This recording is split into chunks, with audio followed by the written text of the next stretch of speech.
interests of Malaysians will remain safeguarded and prioritized. Expansion of social protection coverage proposal will be studied.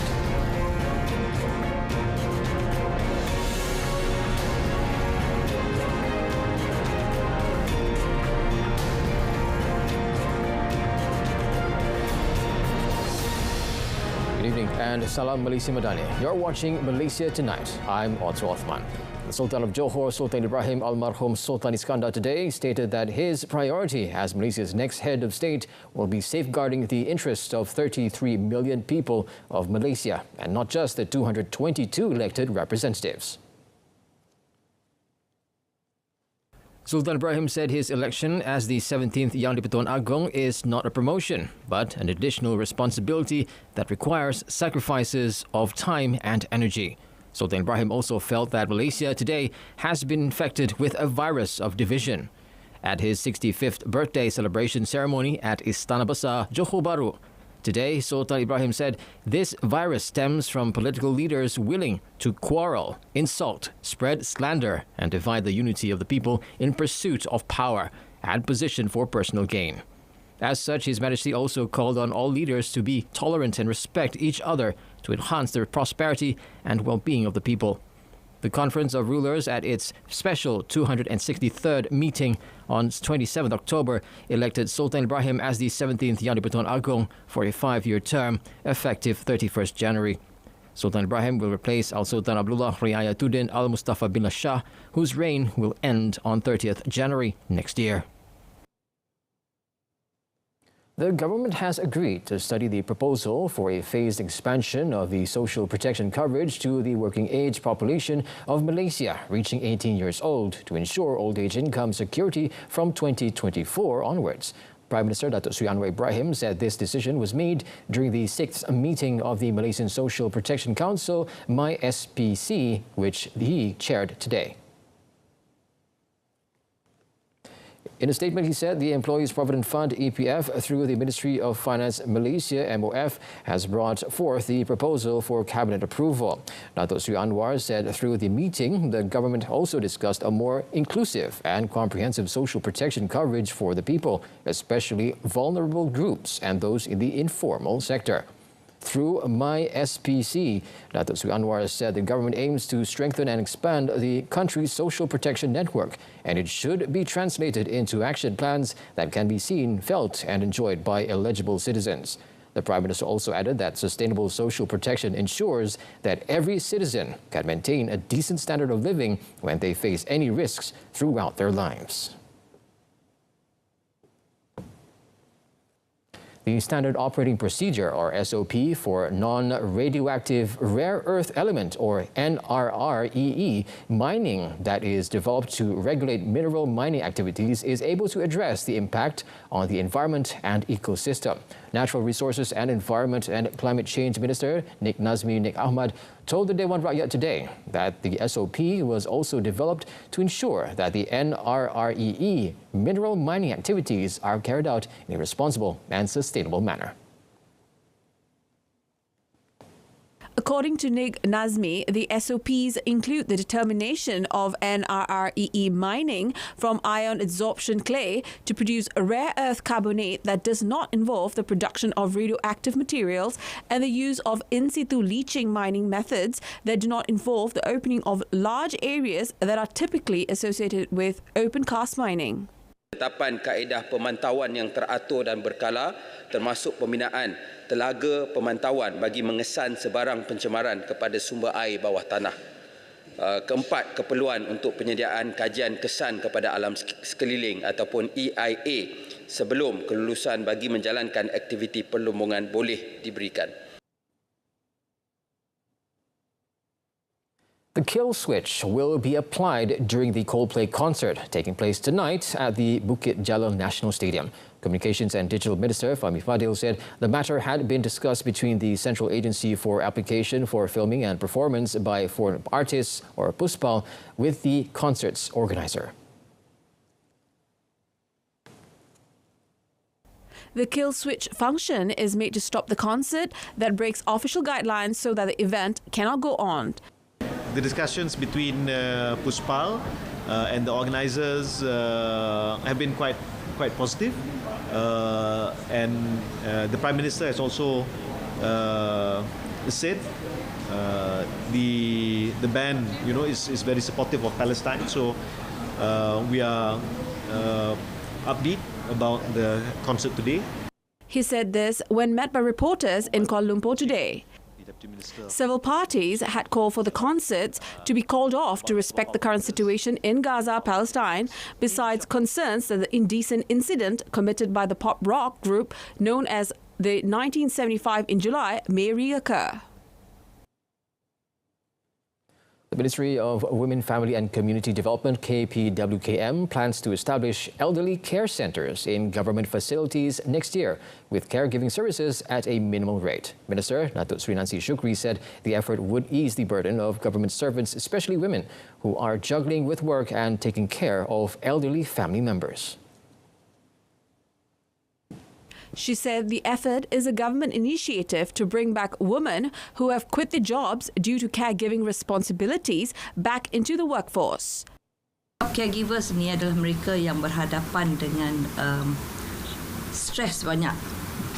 Sama ada dia sedar tak sedar, sebab yang dijaga itu kanak-kanak, orang tua yang mempunyai banyak kerenahnya, kerana kita tidak tahu when you are a caregiver, you don't know what you're going to face when you work with them. She said this in a press conference after the launching of the Mindcare Proactive Mental Health Support for Caregiving Communities campaign in the nation's capital today. Datuk Sri Nancy said this would play an important role to increase women labour participation to 59% by 2025 as targeted by the ministry. She added that the participation of the private sector in providing care-giving facilities at a reasonable cost also provides relief for those who are in need of caregiving assistance.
Next up in our business segment, Malaysia has competitive edge to attract high-value investments for EV and next-gen vehicle industries.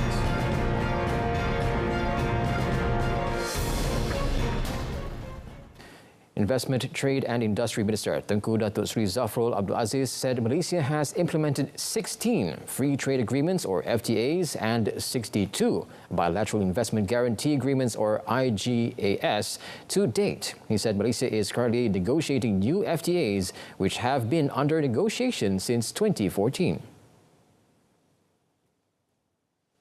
Pada masa kini, Malaysia sedang merundingkan FTA baharu yang seperti berikut. Malaysia EFTA Economic Partnership Agreement ataupun MIPA, iaitu perjanjian perkongsian ekonomi di antara Malaysia dengan negara-negara Persatuan Perdagangan Bebas Eropah, merangkui 4 buah negara iaitu Switzerland, Norway, Iceland dan Liechtenstein yang sedang dirundingkan semenjak 2014. Malaysia dan UAE pada Mei 2023 telah mengumumkan persetujuan untuk memulakan rundingan perjanjian perkongsian komprehensif. ASEAN-Canada Free Trade Agreement adalah rundingan perdagangan bebas di antara Kanada dan negara-negara ASEAN, termasuklah Malaysia yang telah mula dirundingkan semenjak 2021. He added there are two FTA negotiations that are on hold, namely Malaysia's negotiation with European Union EU states that they have been suspended since 2012 and with South Korea that have been deferred since 2019. Speaking in the Dewan Rakyat today, he explained that generally Malaysia adopts an open approach to any FTA and IGA negotiation opportunities with its trade partners, but any negotiation has to factor in the long-term cost and benefits for the country. On another note, the government is determined to capture a good slice of the ASEAN electric vehicle or EV market, which is estimated to reach $2.7 billion by 2027 from $500 million in 2021. Tengku Datuk Sri Zafrul Abdul Aziz said Malaysia has a competitive edge to attract more high-value investments, having developed a comprehensive ecosystem for the EV and next-generation vehicles industries.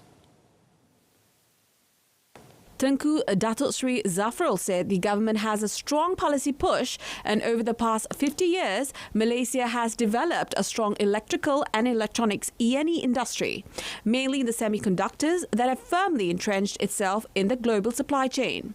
Semiconductors allow EVs to become smarter and safer, paving the way for a greener future, he said, adding that Malaysia accounts for 7% of global semiconductor trade and 13% of global chip testing and packaging.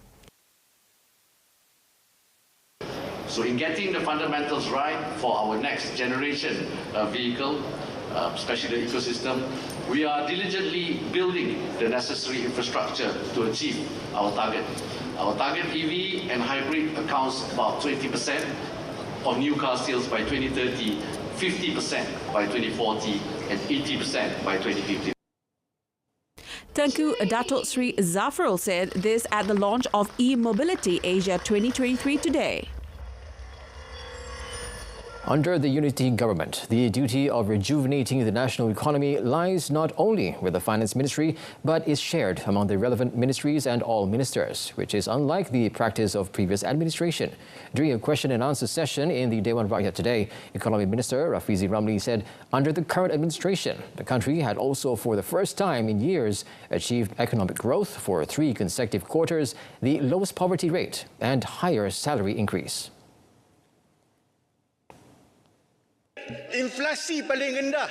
Jadi dekat bahagian mana Paguh yang kata bahawa rakyat tidak ada keyakinan, sedangkan kita lihat sedikit demi sedikit keyakinan itu telah pulih, termasuklah juga dengan kemasukan pelaburan-pelaburan. On another matter, Rafizi said the leading companies of the 10 energy transition flagship projects under the National Energy Transition Roadmap or NETR include Prasarana, Khazanah Nasional Berhad, Tenaga Nasional Berhad TNB, Sime Darby Property, KPK Malakoff and Petronas. He said the government has also opened participation for the 10 flagship projects to the whole country for leading companies to submit energy transition projects that are being worked on. Rafizi said this is because the government does not want them to involve public allocation and they must be private projects. On the progress of the projects, Rafizi said they had passed the feasibility stage and entered into commercial agreement.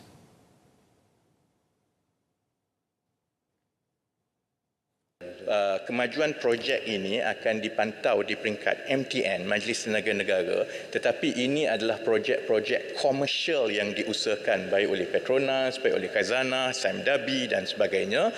Dan saya pasti sebenarnya dengan izin Puan Yang di-Pertua, it is in their best commercial interest to get this done as soon as possible, kerana kita sedia maklum bahawa dari segi minat pelabur-pelabur dan juga pengurus dana, mereka selalunya akan membeli kaunter-kaunter yang menunjukkan prestasi tenaga boleh baru yang baik. Terima kasih Puan. Malaysia's property market showed positive growth in the third quarter of 2023, with a 3.7% increase in volume and 22.6% in value compared to the same period last year. More than 100,000 transactions worth 57.15 billion ringgit were also recorded in the review period. According to the Director General of Valuation and Property Services Department, the residential continued to support the overall property market activity with a 62.9% share in volume, recording 68,561 transactions worth 28.36 billion ringgit.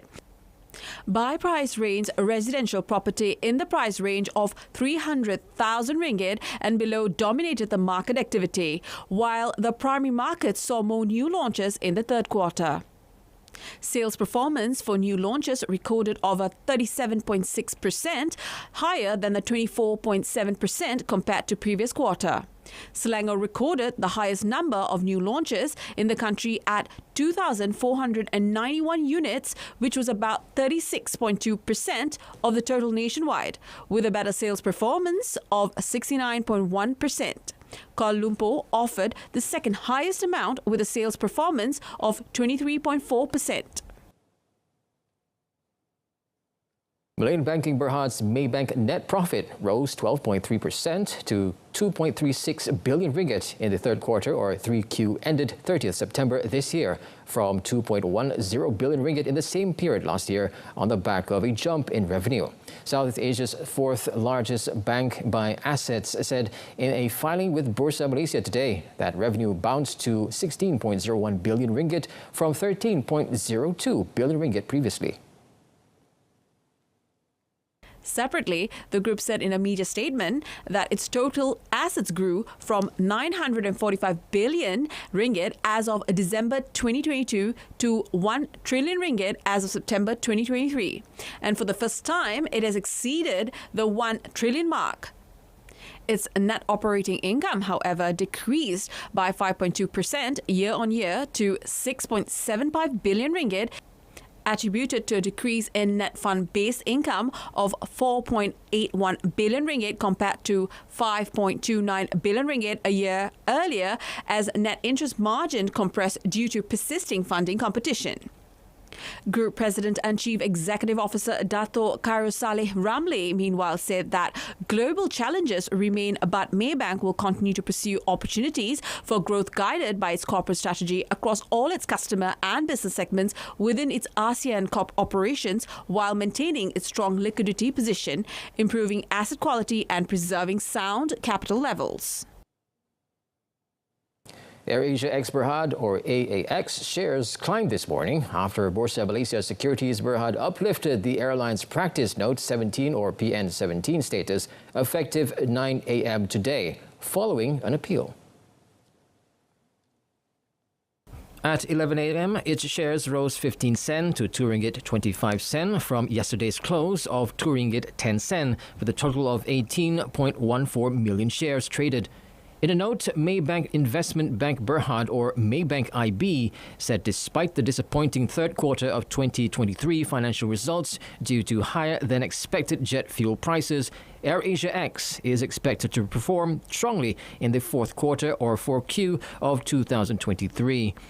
AAX posted a lower net profit of 5.56 million ringgit for third quarter FY 2023 from 25.09 million ringgit in the corresponding period last year, although revenue soared to 648.36 million ringgit from 100.1 million ringgit a year earlier.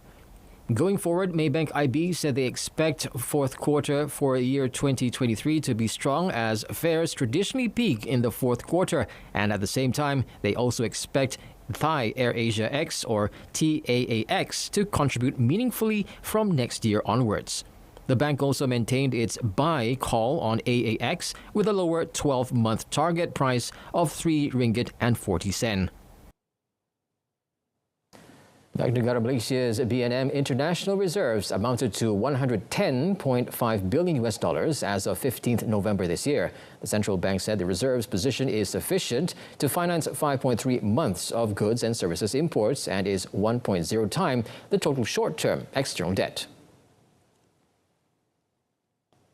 The main components of the international reserves are foreign currency reserves, $98.4 billion, International Monetary Fund reserves position, $1.3 billion, special drawing rights, or SDRs, $5.7 billion, gold, $2.3 billion, and other reserves assets, $2.8 billion. Total assets stood at 626.44 billion ringgit, comprising gold and foreign exchange and other reserves, including SDRs 518.85 billion ringgit, Malaysian government papers 13.01 billion ringgit, loans and advances 24.04 billion ringgit, land and buildings 4.14 billion ringgit, and other assets 66.4 billion ringgit.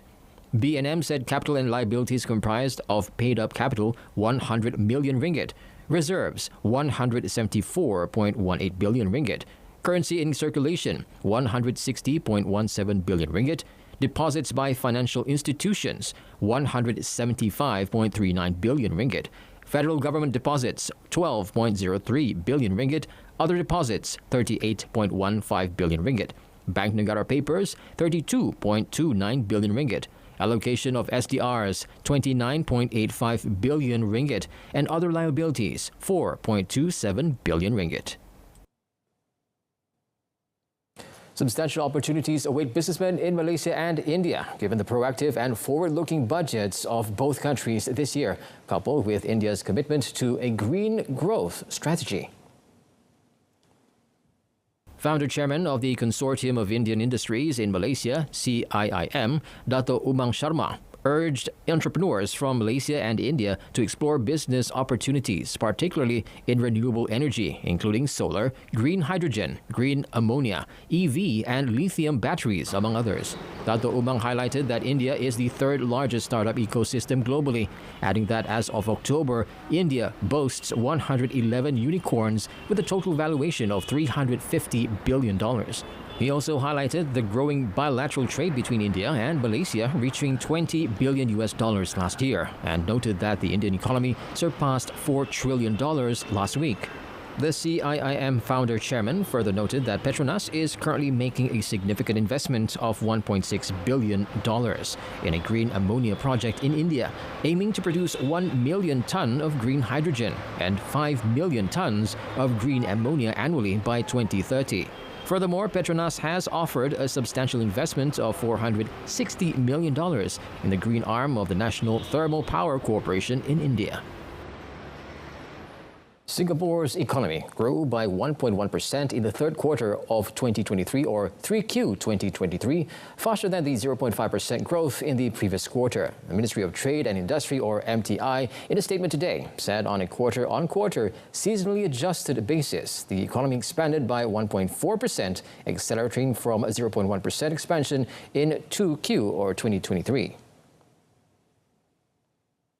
Among the sectors, the ministry said the manufacturing sector shrank by 4.6% year-on-year, compared to 7.6% contraction in the previous quarter.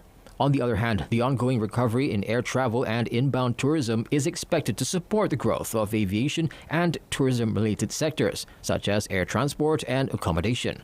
Meanwhile, resilient labor market conditions will continue to lend support to consumer-facing sectors like retail trade and food and beverage services. Taking into account the performance of the Singapore economy in the first 3 quarters of the year, as well as the latest external and domestic developments, the 2023 GDP growth forecast for Singapore is narrowed to around 1.0% from 0.5 to 1.5%. Minutes of the 31st October to 1st November gathering showed U.S. Federal Reserve Fed officials agreed at their last policy meeting that they would proceed carefully and only raise interest rates in progress in controlling inflation flattered. Inflation has been slowing. Consumer prices did not rise at all on a month-to-month basis in October. And while the Fed has not declared its fight against rapid price increases over, the tenor of the discussion has been shifting towards a focus on how long to keep the policy rates in the current 5.25 to 5.50% range. The latest policy meeting, read out by contrast, said that all participants judged it appropriate to maintain the current rate setting, a stance that will be clarified at the Fed's 12 to 13 December meeting when policymakers issue a new set of detailed projections for interest rates and the economy. The document, however, drew little reaction in financial markets, largely affirming the view that the Fed is done raising rates but won't explicitly say so until more officials become convinced inflation will not rebound. Contracts tied to the federal funds rate, meanwhile, continue to show a near zero probability of further increases.